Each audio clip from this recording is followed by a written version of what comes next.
is the Alcovy River Grist Mill, also known as Freeman's Mill. My 2 times great-grandfather, N.G. Farr, owned this mill. Let me tell you a little bit about it.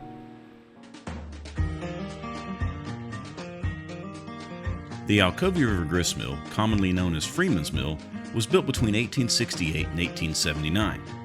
The structure is 3 stories tall, and the upper story is more of a half space made by the pitch of the roof. In the 1950s, a lean-to was added to the side of the building to better facilitate the transfer of raw grain and finished products. Although the exterior of the building has seen extensive repairs to the weatherboarding and metal roof, the interior is soundly constructed and has lasted the test of time. The frame of the building is mortise and tenon joints held together with wooden pegs. The foundation was originally stacked stone, but subsequent stabilizations by Lewis Swan and Gwinnett County have used concrete.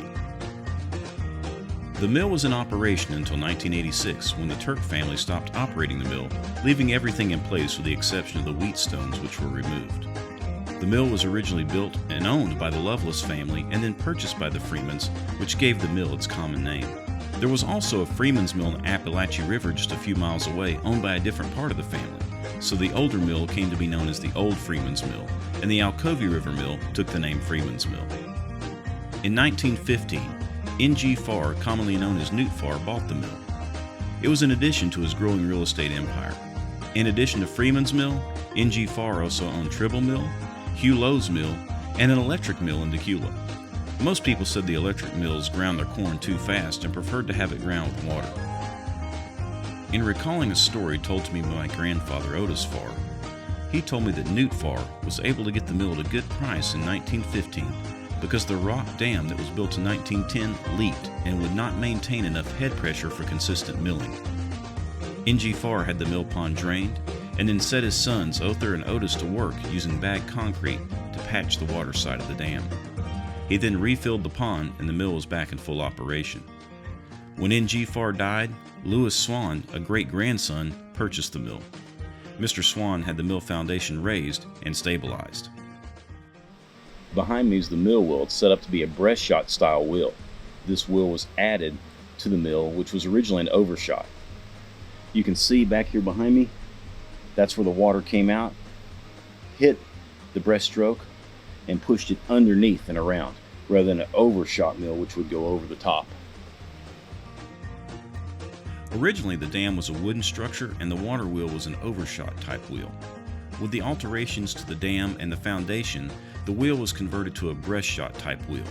With a breastshot type water wheel, the water doesn't need to be carried as high, so the pathway for the water was changed. Mr. Swan wanted the community to enjoy the mill and its land, so when he rebuilt the mill race, he added a concrete waterfall just above the final run of the race. That way, water could be diverted for enjoyment with only a crank of a water gate control. The mill is listed on the National Register of Historic Places. You can read a full analysis of the mill by going to the National Park Service website. In that filing, there's another story recorded that I remember my grandfather recalling. Since the mill had been in operation for a long time, the gears would wear out. My grandfather, Otis Farr, recalled how there was a set of wooden gears kept under the mill that matched every metal gear in the building. When a gear was getting close to wearing out, the wooden pattern would be sent to Atlanta, and they would use it to create a sand mold and then pour a new metal gear cast to replace the worn part. Another item in the National Register file mentions a miller named Wilson who hid corn from the U.S. Cavalry in 1864-65. Chances are that this was a different mill, located further up the Alcovy at a place commonly known as the Roundabout. Further proof of this is a map made by the Union Cavalry in May of 1865 as they traversed the area. There is one picture of the mill that does bear further examination. Here we see Henry Johnson Puckett and Alvin Gibbons. In Vanishing Gwinnett, at the Gwinnett Historical Society, and at the State Archives in Morrow, the picture is filed with a caption that says, "Waiting to have their corn ground at Freeman's Mill in 1912. I believe further examination of this photo is necessary. We can assume that they are not on the same side of the mill as the wheel, and in the background there appears to be a wooden mill race. The problem is that the race is coming from the wrong direction.